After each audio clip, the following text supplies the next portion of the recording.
خاصے پتھریلے اور دشوار راستوں سے ہوتا ہوا میں ٹرک کو منزل کی جانب لے کر رواں دواں تھا۔ میرے ساتھ بیٹھا ہوا میرا ساتھی سلیم نہ جانے کب کا سویا تھا۔ پورا دن آج اس نے ٹرک چلایا تھا اور اب میری باری تھی، اسی لیے رات کے اس پہر تھک جانے کے باوجود میں مسلسل منزل کی جانب گامزن تھا۔ مسلسل 3 دن کے سفر نے تھکن سے چور کر دیا تھا۔ جہاں سامان پہنچانا تھا وہاں پہنچنے میں بھی 3 گھنٹے درکار تھے۔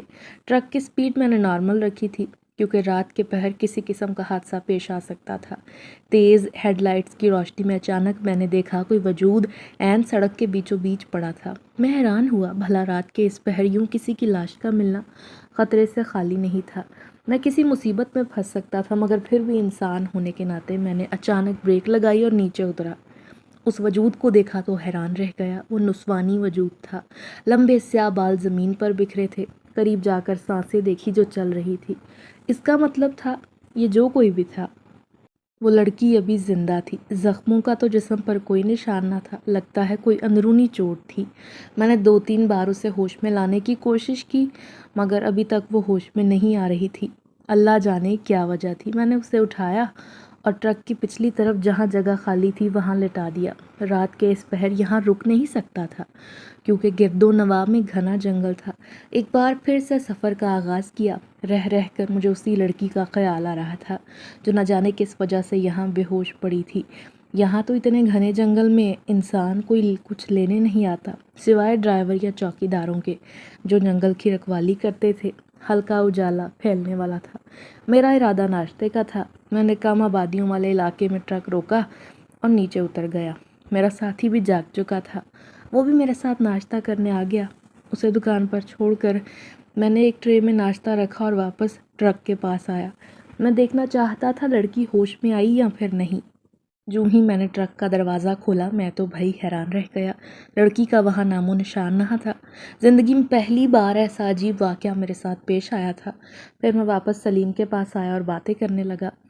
ادھر ادھر کی باتیں کرتے ہوئے میرا پورا دھیان لڑکی کے غائب ہونے پر تھا۔ اچانک میری نظر ہوٹل کے قریب ایک درخت کے پیچھے چھپے ہوئے وجود پر پڑی جس کے سیاہ بال فضا میں اڑ رہی تھی۔ کالی آنکھیں چھپ کر مجھے ہی دیکھ رہی تھیں۔ میں جب اٹھ کر گیا تو بہت مشکل سے اپنی چیخ کو روکا کیونکہ یہ وہی تھی جو کل مجھے رات کو بے ہوش حالت میں ملی تھی۔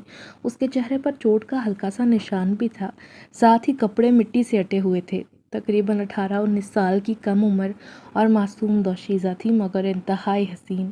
میں نے دیکھا اور کہا کہ ناشتہ کھانا ہے۔ اس نے اس بات پہ سر ہلا دیا۔ میں نے دیکھا کہ ہوٹل پر لوگوں کی بھیڑ تھی۔ میں اسے وہاں لے جا کر ناشتہ نہیں کروا سکتا تھا، اسی لیے میں نے اسے ٹرک میں واپس جانے کا اشارہ کیا اور کہا میں تمہارے لیے ناشتہ لے کر آتا ہوں۔ پھر میں نے آرڈر دیا اور سوچنے لگا کہ شاید یہ ٹرک رکتے ہی یہاں سے اتر گئی تھی۔ وہ ٹرک کے پچھلے حصے میں چھپی بیٹھی تھی۔ میں نے اس کے سامنے ناشتہ رکھا اور پوچھا وہ کون ہے اور رات کے اس وقت گھر سے کیوں نکلی تھی۔ میں نے اسے بتایا کہ تم مجھے بے ہوشی کی حالت میں سڑک کے بیچوں بیچ ملی تھی۔ وہ ناشتہ کرتے کرتے اداس ہو گئی اور بولی اپنے ظالم چچا کی مار سے بچنے کے لیے میں گھر سے بھاگی تھی۔ میرے والدین نہیں، بچپن سے میں چچا اور چچی کے گھر میں رہی۔ کل رات مجھ سے ایک غلطی سرزد ہوئی تو چچا نے ڈنڈے سے مجھے بہت بری طرح پیٹا۔ یہ دیکھو میرے جسم پر زخموں کے نشان بھی ہیں۔ میں جان بوجھ کر سڑک پر گری تھی کہ اچھا ہے کسی سواری کے نیچے آ کر کچلی جاؤں تو اس عذاب بھری زندگی سے جان چھوٹ جائے۔ وہ ہچکیاں لے کر رونے لگی۔ مجھے اس کی حالت دیکھ کر ترس آیا۔ پھر گزارش کرنے لگی کہ میری آپ سے درخواست ہے مجھے کسی یتیم خانے میں اتار دیں، میں وہاں اپنی باقی زندگی جی لوں گی مگر چچا کے گھر نہیں جاؤں گی۔ میں نے تسلی دی اچھا پریشان مت ہو، میں کہیں تمہاری رہائش کا بندوبست کروں گا۔ اگر تم رشتہ داروں کے گھر نہیں جانا چاہتی تو پریشان ہونے کی ضرورت نہیں، ابھی تو تم یہیں بیٹھو، جب میں واپس ٹرک کو گھر لے کر جاؤں گا تب اپنے شہر میں کوئی بندوبست کروں گا۔ میری بات سن کر وہ شکریہ ادا کرنے لگی۔ زمانے کے حالات اور برائیوں کو دیکھتے ہوئے میں نے اسے گھر لے جانے کا فیصلہ کیا۔ یہی سوچ کر میں نے اسے وہیں چھپے رہنے کا کہا، جہاں سامان پہنچانا تھا وہاں پہنچا دیا اور ایک بار ہم واپسی کے لیے نکل آئے۔ لڑکی میرے ساتھ تھی۔ اسے لے کر میں گھر آ گیا۔ میرا نام نواز احمد ہے، میں پیشے سے ٹرک ڈرائیور ہوں۔ ابا بھی یہی کام کرتے تھے کہ اچانک ان کی ایک حادثے میں موت ہو گئی تو ان کی ذمہ داری میں نے اپنے کندھوں پر لے لی۔ گھر کی پریشانیوں نے اماں کو بیمار کر دیا تھا، اب ان کی طبیعت ٹھیک نہیں رہتی تھی۔ ہم 5 بہن بھائی تھے، 3 جوان بہنیں مجھ سے بڑی تھیں جبکہ ایک سب سے چھوٹی۔ ابھی تک بہنوں کی شادیاں بھی نہ ہوئی تھی، جس کی وجہ سے اماں پریشان رہ رہ کر شوگر کی مریضہ بن گئیں۔ ٹرک کے مالک نے مجھے ماہانہ تنخواہ پر ڈرائیوری پر رکھا ہوا تھا۔ تنخواہ اتنی تھی کہ بس گھر کا گزارا بمشکل ہوتا، مگر میری بڑی بہنیں گھر چلانے میں میرا پورا ساتھ دیتی۔ وہ بیچاری تینوں گھر پر رہ کر سلائی کڑھائی کا کام کرتی۔ وہ بہت محنتی تھیں، بچپن سے ہم سب نے محنت کرنا ہی سیکھا تھا۔ مجھے خود پر غصہ آتا کہ میں اتنا رزق کیوں نہیں کماتا کہ وہ گھر پر رہ کر سکون سے بیٹھ کر کھائیں، مگر میں اچھے سے جانتا تھا آج کل کے دور میں ایک فرد کی کمائی سے گزارا نہیں ہوتا۔ کتنے ہی خواب تھے جو میری آنکھوں میں سجے تھے۔ میں سوچ رہا تھا کہ ان کی کسی اچھی جگہ شادی کروں گا تاکہ آئندہ انہیں کسی بھی روپے پیسے کی پریشانی نہ ہو۔ میں یہ بھی جانتا تھا کہ لڑکی کو اپنے ساتھ لے کر تو جا رہا ہوں، مگر یہ اضافی بوجھ بنے گی، مگر پھر بھی گھر پر بہنیں ہیں، میں یوں کسی لڑکی کو سڑک پر نہیں چھوڑ سکتا۔ جو ہی اسے لے کر گھر آیا، میری بہنیں اس خوبصورت لڑکی جس کا نام ہم نے بعد میں سحر رکھا تھا، اسے دیکھ کر حیران ہوئی۔ انہیں نہیں پتا تھا کہ یہ پہاڑی علاقے سے آئی ہے، تبھی اس کی رنگت اس قدر سفید ہے۔ وہ ہمارے ساتھ ہی رہنے لگی۔ پھر ایک دن میری چھوٹی بہن سارا نے کہا کہ بھائی یہ جو سحر ہے کل ہمارے کمرے میں سوئی تھی، میری رات کو آنکھ کھلی دیکھا تو یہ کمرے سے غائب تھی۔ میں نے اسے بہت تلاش کیا پورے گھر میں، مگر کہیں نہیں ملی، اور میں نے پھر اپنا شک دور کرنے کے لیے چھت پر بھی جا کر دیکھا، مگر یہ وہاں پر بھی نہ تھی۔ میری چھوٹی بہن محض 13 سال کی تھی، سو میں نے اس کی باتوں پر زیادہ دھیان نہ دیا۔ میں سوچنے لگا ہو سکتا ہے اس کی نظروں سے اوجھل ہو گئی ہو جو کل رات اسے گھر سے غائب ملی تھی۔ نیچے بہنیں اور اماں ایک کمرے میں سویا کرتی تھی، جبکہ میں شدید گرمی کے باعث چھت پر سوتا تھا۔ ایک رات میں چھت کی منڈیر سے گلی میں جھانک رہا تھا۔ آدھی رات کا وقت تھا، اچانک میری نظر گلی میں سے گزرتی لڑکی پر پڑی۔ میں نے دیکھ لیا، ارے یہ تو سحر تھی۔ مجھے اس کے یوں رات کو نکلنے پر بڑا غصہ آیا۔ میں سوچنے لگا اگر آس پڑوس کے لوگ اسے یوں دیکھیں گے تو ہمارے بارے میں کیا سوچیں گے۔ میں یہی سوچ کر تیزی سے سیڑھیاں اترا اور اس کے پیچھے جانے لگا، مگر وہ تو گلی سے یوں غائب تھی جیسے گدھے کے سر سے سینگ، نہ جانے کہاں چلی گئی تھی۔ میں نے سوچ لیا تھا کہ صبح آئے گی تو اس سے باز پرس کروں گا کہ وہ رات کو کہاں گئی تھی، مگر ایسی نوبت ہی نہ آئی، کیونکہ وہ اس رات گئی تو لوٹ کر نہ آئی۔ میری بہنیں بار بار کہتی کہ وہ کہاں چلی گئیں، مگر میں انہیں کیا بتاتا کہ اس نے تو میرا سر شرم سے جھکا دیا تھا، کیونکہ میں ہی اسے گھر لے کر آیا تھا اور آدھی رات کو وہ یہاں سے بھاگ گئی تھی۔ میں نفرت سے جلنے لگا کہ اس نے میرے سامنے معصومیت اور مظلوم ہونے کا ٹوپی ڈرامہ کیا۔ اب تو میں کسی پر قطعاً اعتبار نہیں کروں گا۔ اب میرا پورا دھیان اپنے کام پر تھا۔ میں سوچنے لگا تھا 4 پیسے جمع ہو جائیں تو بہنوں کو رخصت کر دوں گا، ارے تینوں کو نہ صحیح ایک کی تو شادی کروں کسی ایک کی۔ یہی سوچ کر میں زیادہ سے زیادہ کمائی کے چکر میں آدھی رات تک کام کرنے لگا۔ کبھی کبھی تو مجھے سفر پر نکلے 3-4 دن گزر جاتے۔ ایک روز میں 4 دن بعد گھر آیا تو میری بڑی آپا فاطمہ کہنے لگی، تم رات کو آتے ہوئے احتیاط کیا کرو، کیونکہ محلے والے لوگوں نے ایک بدروح کو قبرستان میں منڈلاتے دیکھا ہے۔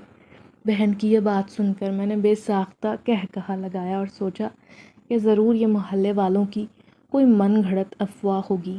ہماری گلی ختم ہونے کے ساتھ قبرستان کا آغاز ہوتا تھا، جو بہت پرانا تھا۔ اکثر لوگوں کو یہاں عجیب و غریب چیزیں دکھائی دیتی تھیں۔ میں تو آدھی رات تک لوٹتا، آج تک میرا واسطہ ایسی چیزوں سے نہ پڑا تھا۔ میری بہنیں مجھے ڈرانے کی کوشش کر رہی تھیں، مگر میں بالکل بھی نہ ڈرا، اور در حقیقت مجھے تو ایسی چیزوں کے وجود پر یقین ہی نہ تھا۔ پھر اس رات میں اپنا سفر پورا کر کے آیا تو مجھے لوٹتے لوٹتے رات کا 1:30 بج گیا۔ میں قبرستان والی گلی سے گزرتا ہوا گھر کو جا رہا تھا۔ اچانک مجھے قبرستان میں موجود قدیم پیڑ کی شاخ سے 2 سفید پیر لٹکتے ہوئے دکھائی دیے۔ ان میں موجود سنہری چاندی کی پائل صاف نظر آ رہی تھی۔ مجھے خاصا اچنبھا ہوا، بھلا رات کے اس پہر کون ہو سکتا تھا؟ تبھی میں تھوڑا سا آگے گیا اور میری آنکھیں حیرت کے مارے پھٹ گئیں۔ یہ کوئی اور نہیں، وہی تھی، یعنی سحر، جو ایک مظلوم لڑکی کا روپ دھار کر میرے سامنے آئی تھی۔ مجھے اسے دیکھ کر غصہ آیا اور کہا، تم یہاں قبرستان میں کیا کر رہی ہو اور گھر سے بھاگنے کا کیا مطلب تھا؟ اس کا مطلب واضح تھا، تم نے مجھے دھوکہ دیا اور میرے گھر سے فرار ہو گئی۔ میری بات سن کر وہ زور زور سے کھلکھلا کر ہنسی اور بولی، نہیں، میں تو کسی ایسی جگہ کی تلاش میں تھی، جبھی تو تمہارے گھر سے بھاگ کر یہاں آ گئی۔ اگر 2-4 دن مزید تمہارے گھر میں رکتی نا تو محلے کے لوگ مجھے پہچان لیتے۔ میں اس کی بات پر الجھن کا شکار ہو کر اسے دیکھ رہا تھا۔ پھر وہ بولی، مجھے ایسی ہی جگہیں اچھی لگتی ہیں کیونکہ میں شروع سے یہیں رہنے کی عادی ہوں۔ ارے دیکھو، یہ جگہ خطرے سے خالی نہیں، یہ تو قبرستان ہے اور دوسری طرف گہری رات اور یہ جان لیوا سناٹا۔ تمہارے ساتھ کچھ بھی غلط ہو سکتا ہے۔ میری بات سن کر اس کے چہرے پر بڑے خوفناک تاثرات آئے اور بولی، میرے ساتھ جو غلط کرے گا میں اسے نوچ کر کھا جاؤں گی۔ تم نہیں جانتے میں کتنی خطرناک ہوں۔ تبھی وہ چھلانگ لگا کر پیڑ سے اتری اور بولی، یہاں میں اپنا ایک خاص عمل پورا کرنے آئی ہوں، جو ہی وہ پورا ہوگا میں چلی جاؤں گی۔ اس کا مطلب تھا تم نے وہ سب جھوٹ کہا تھا کہ تم مظلوم لڑکی نہیں بلکہ بہت تیز ترار اور مکار ہو۔ اس نے نگاہ بھر کر مجھے دیکھا۔ ہاں، میں نے تم سے جھوٹ کہا تھا کہ میں مظلوم ہوں، مگر یہ بھی سچ ہے کہ میں انسان نہیں، جننی ہوں۔ میں یہاں خاص مقصد سے آئی ہوں۔ میں نے بے یقینی سے دیکھتے ہوئے کہا، تم پکا مجھے ڈرانے کی کوشش کر رہی ہو، مگر میں بھی تم سے نہیں ڈرنے والا۔ اچھا، رکو پھر، ابھی تمہیں یقین دلاتی ہوں۔ یہ کہہ کر وہ نظروں کے سامنے سے غائب ہو گئی۔ میں دور تک اندھیرے میں اسے دیکھنے لگا، مگر اس کا نام و نشان نہ تھا۔ اچانک پیچھے سے کسی نے میرے کندھے پر ہاتھ رکھا۔ میں مڑا تو ایک دم میرے منہ سے چیخ نکل گئی، کیونکہ میرے پیچھے وہی جننی کھڑی تھی۔ میں خوف کے مارے تھر تھر کانپ رہا تھا۔ سوچ بھی نہ سکتا تھا یہ عجیب سی مخلوق جو مجھے دھوکہ دے کر یہاں آئی تھی، وہ ایک جنزادی بن کر اس قبرستان میں رہے گی۔ واقعی محلے والوں نے واقعی اسے ہی دیکھا تھا، وہ کوئی من گھڑت قصہ نہیں تھا۔ پھر وہ بولی، ارے ارے احمد نواز، گھبراؤ نہیں، میں تمہیں نقصان نہیں پہنچاؤں گی۔ میں تو صرف ان کو نقصان دیتی ہوں جو مجھے تکلیف پہنچانے آتے ہیں، جبکہ تم نے تو مجھے اس خاص جگہ پہنچایا ہے۔ تمہارا یہ احسان تو میں نہیں بھولنے والی۔ اگر تم میری ایک کام میں مدد کرو تو تمہیں اتنا مال و دولت دوں گی کہ تمہاری زندگی یہ حالات اور ساری غربت دور ہو جائے گی۔ میں جانتی ہوں تمہارے گھر کے حالات میرے سامنے ہیں، اور مجھے بھی کوئی ایسا ہی انسان چاہیے تھا۔ تم آدم زاد انسانوں میں سے بہت اچھے ہو۔ میرا واسطہ کئی قسم کے لوگوں سے پڑا، سب نے مجھ پر بری نگاہ ڈالنے کی کوشش کی تو میں نے بھی ان کا حشر بگاڑ دیا، مگر تم نے بہت رحم دلی کا مظاہرہ کیا، مجھے اپنے ساتھ گھر لے آئے۔ اب بتاؤ، میرا ساتھ دو گے؟ پہلے تو میں گھبرایا اور کہا کہ کیسا کام؟ جنات کے کام سے بھلا میرا کیا لینا دینا؟ پھر وہ کچھ توقف کے بعد بولی، دیکھو، بعض جگہیں ایسی ہوتی ہیں جہاں جنات نہیں جا سکتے، لیکن اگر انسان وہاں جائے تو ان پر کوئی اثر نہیں۔ مجھے ایک بہت لمبے سفر پر جانا ہے، وہ جگہ دشوار ہے، خوفناک ہے، مگر تم مضبوط ہو، مجھے امید ہے تم مجھے میری منزل تک پہنچاؤ گے۔ اگر تم نے میرا کام کر دیا تو سوچ لینا، تمہاری قسمت بدلنا میرا کام ہے۔ اب سوچ سمجھ کر فیصلہ کر لو بھائی، اگر اپنی قسمت بدلنا چاہتے ہو تو بتا دینا، کل میں تمہارے جواب کی منتظر رہوں گی۔ یہ کہتے ہی وہ نظروں سے اوجھل ہو گئی۔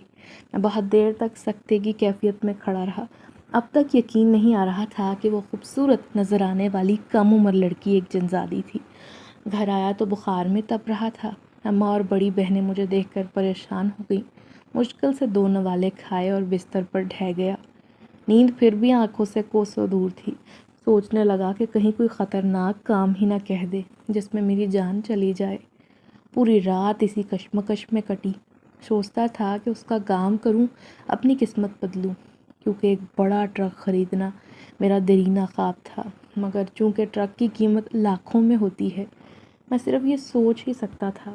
دوسری طرف بہنوں کی شادیاں کرنی تھی اور ایک پائی بھی فی الحال میرے پاس نہ تھی۔ ان سوچوں میں وقت گزر گیا۔ آخر کار میں نے اس کا کام کرنے کا ارادہ کر ہی لیا۔ آدھی رات کو اس وقت میں اس درخت کے نیچے کھڑا تھا، اچانک مجھے کسی کے چلنے کی آواز آئی، مگر چلنے والا دکھائی نہ دے رہا تھا۔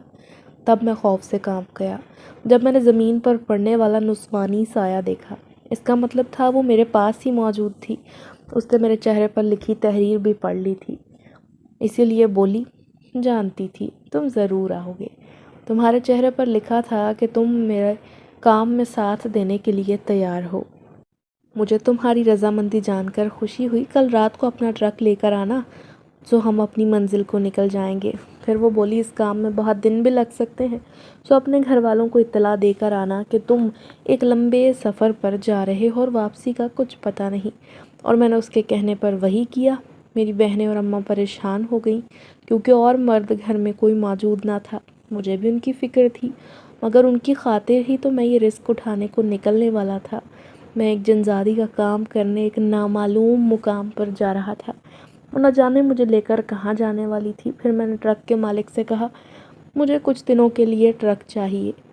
وہ بھی مجھے اچھی طرح جانتا تھا، اسے پتہ تھا میں محنتی انسان ہوں۔ اس نے انکار نہ کیا اور ٹرک میرے حوالے کر دیا۔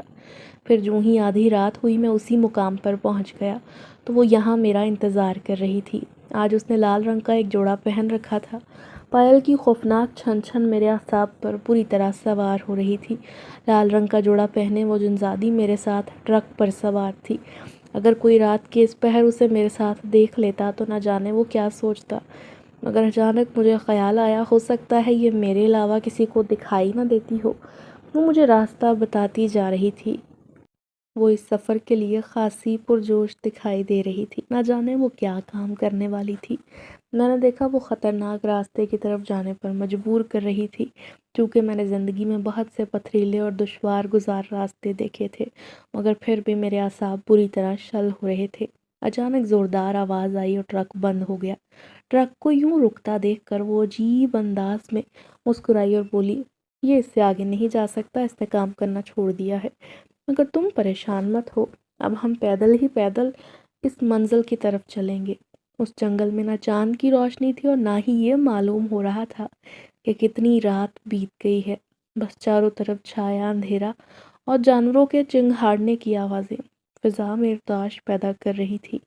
وہ بڑی نزاکت سے چل رہی تھی، مگر میری تھکان سے بری حالت تھی۔ میں نے مزید چلنے سے انکار کرتے ہوئے کہا میں کچھ دیر آرام کرنا چاہتا ہوں، تم میں تو طاقت مجھ سے کہیں زیادہ ہوگی، مگر میں انسان ہوں، تھک گیا ہوں۔ میں وہیں ایک گھنے پیڑ کے نیچے بیٹھا اور ٹیک لگاتے ہی گہری نیند کی آغوش پہ پہنچ گیا۔ نہ جانے آنکھ لگے کتنی دیر بیت گئی تھی۔ اچانک مجھے لذیذ کھانے کی مہک نے جگا دیا تھا۔ حیران ہو کر آنکھیں کھولیں تو وہ میرے سامنے کھانا لیے کھڑی تھی۔ اتنا لذیذ کھانا اس ویران مقام میں کہاں سے آیا؟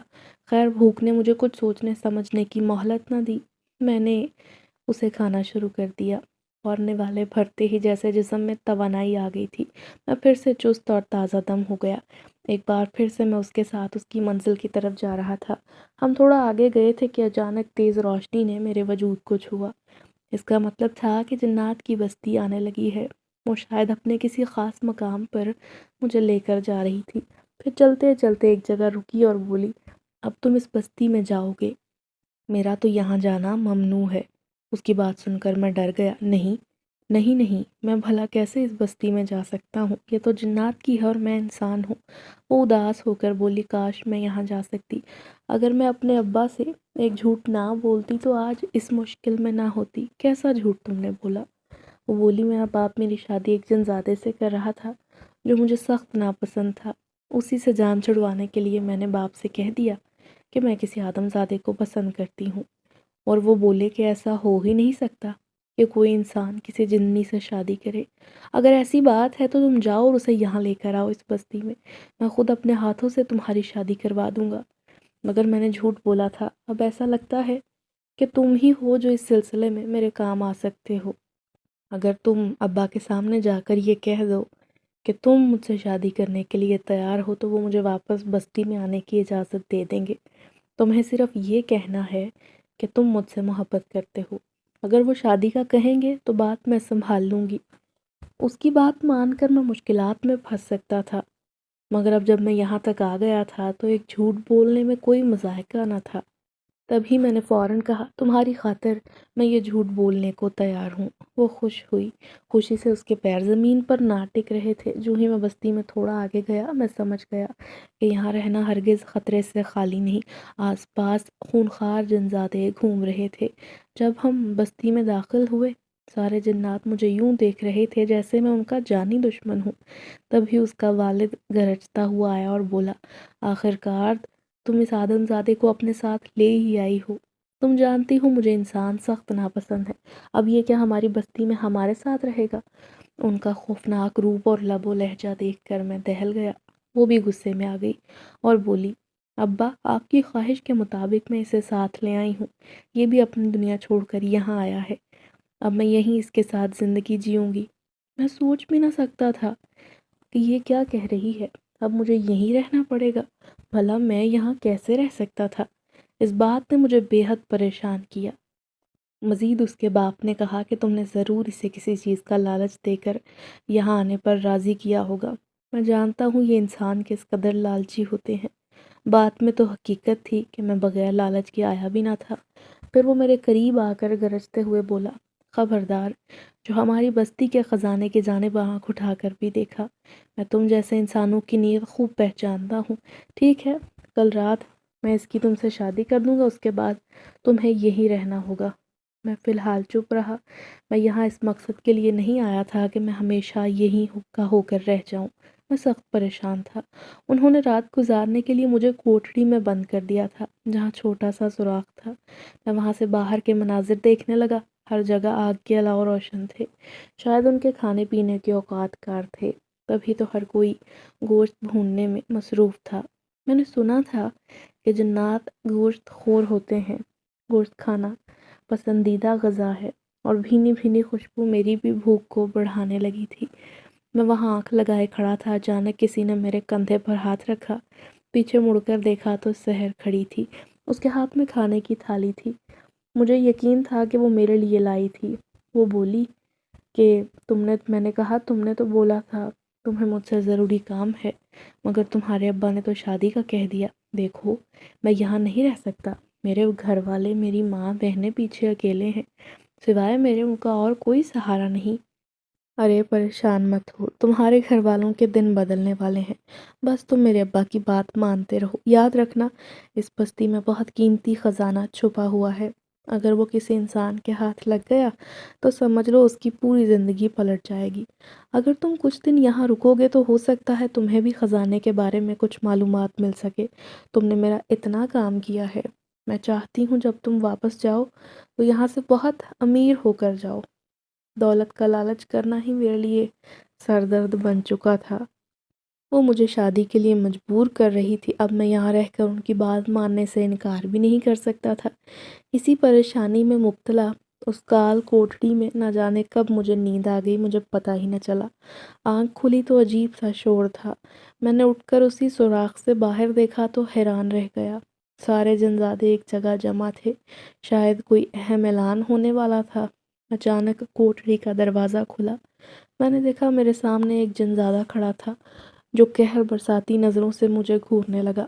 نہ جانے اس کے گھورنے کی وجہ کیا تھی، اس کی آنکھوں میں نفرت کیوں تھی۔ پھر وہ بولا، میں نے سحر سے پیار کیا تھا، تم نے میری جگہ لی ہے، دیکھنا اس کا انجام اچھا نہیں ہوگا۔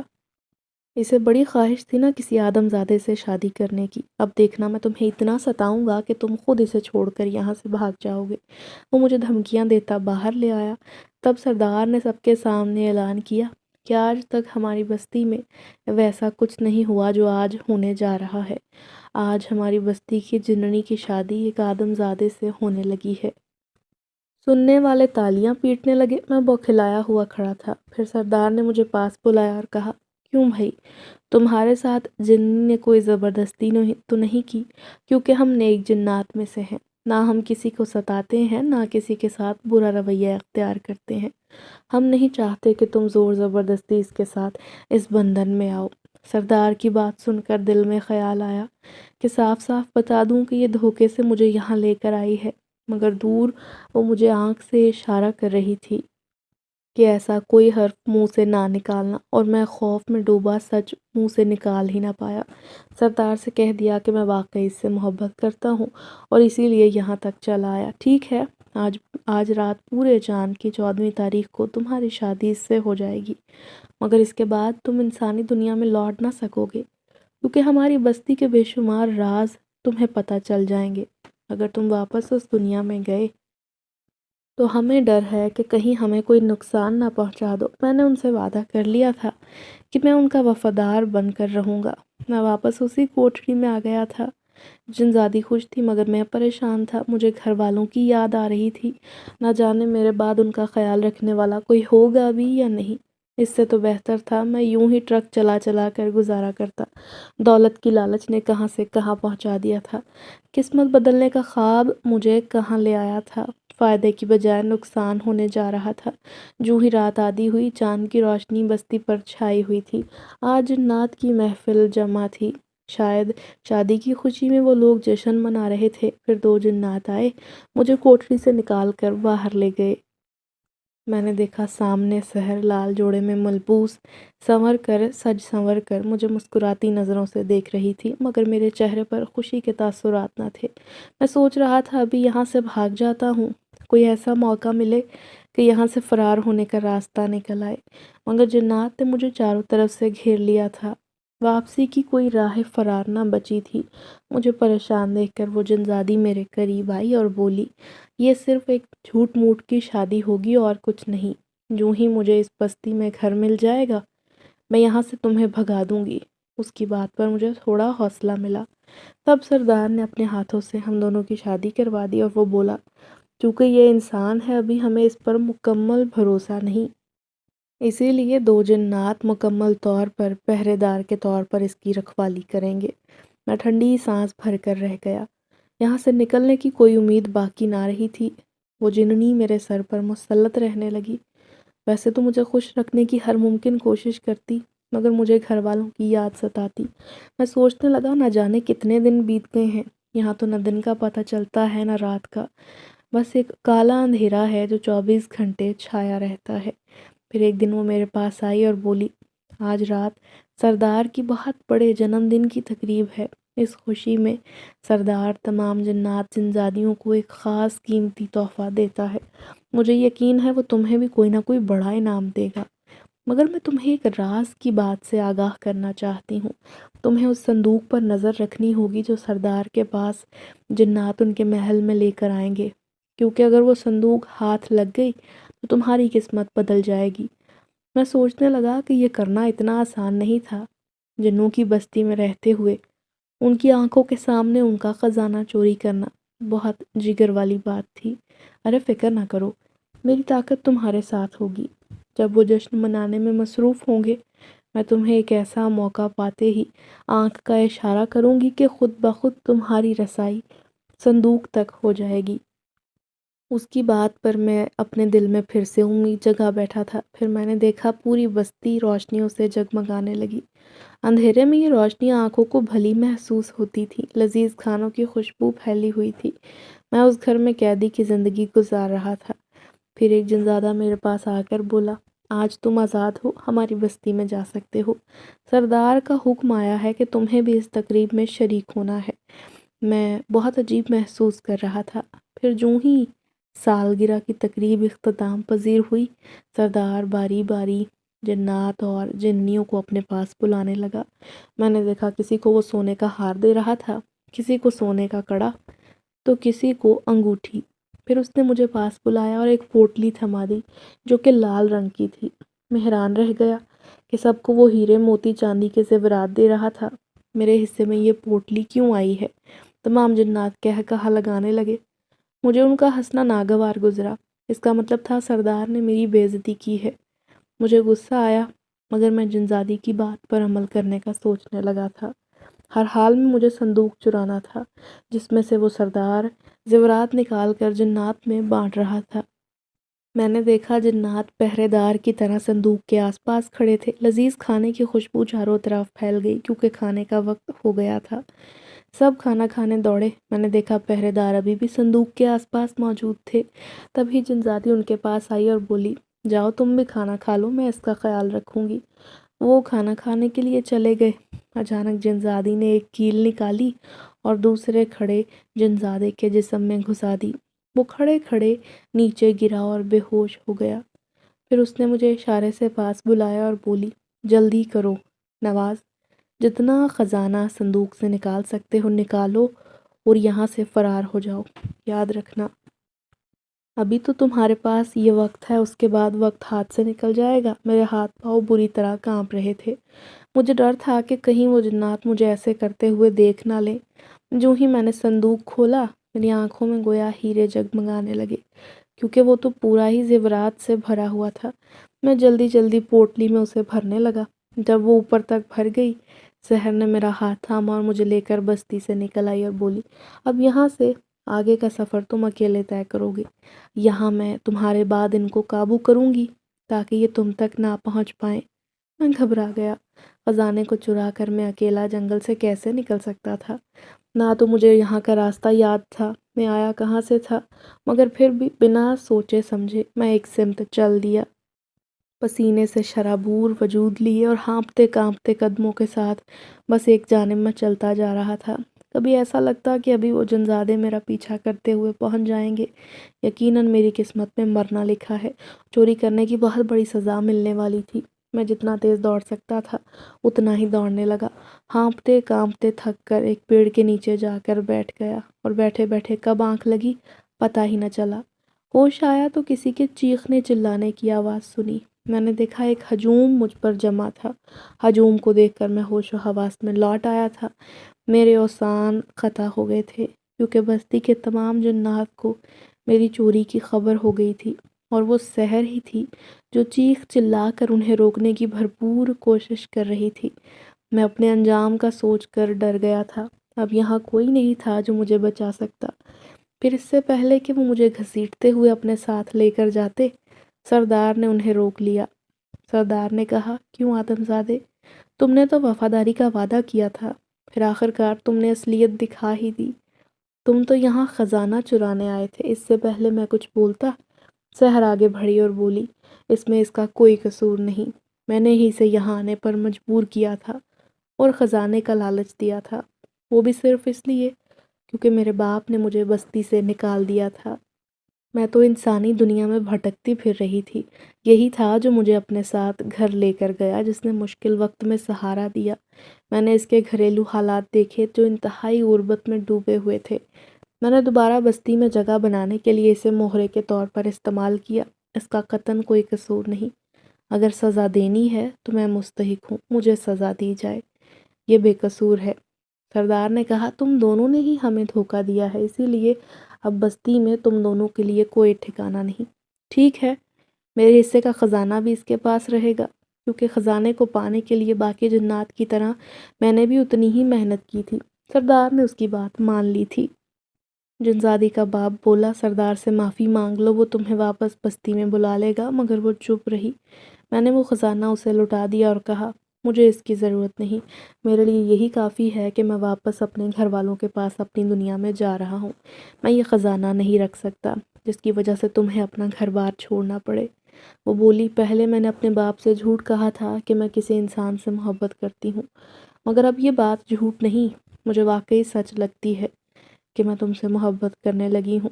میں حیرت سے سن کھڑا تھا، سمجھ نہ آئی تھی کیا کہوں۔ وہ بولی، میں تمہیں دور دور سے دیکھتی رہوں گی بس، مگر مجھے اپنے ساتھ وہاں لے چلو، اپنی دنیا میں۔ میں اپنی خوشی سے خزانہ تمہارے حوالے کر رہی ہوں، کیونکہ مجھے اس کی قطعاً کوئی ضرورت نہیں۔ میں جب چاہوں دنیا کے کسی کونے سے کوئی بھی خزانہ حاصل کر سکتی ہوں۔ اب میں چپ چاپ اسے اپنے ساتھ لے کر آ گیا تھا۔ پھر وہ اسی پرانے قبرستان میں رہنے لگی اور میں اس گھر آ گیا۔ اماں بہنیں مجھے خوشی سے دیکھ کر نڈھال ہو گئیں اور وہ بولی، بھائی ہم تو کب سے آپ کا انتظار کر رہے تھے۔ میں حیرت سے کہنے لگا کہ مجھے گئے ہوئے کتنے دن ہو گئے تھے۔ وہ میری بات سن کر حیران ہوئی اور بولی، آپ تو 1 مہینے کا کہہ کر گئے تھے، مگر 3 مہینوں بعد لوٹ کر آئے ہیں۔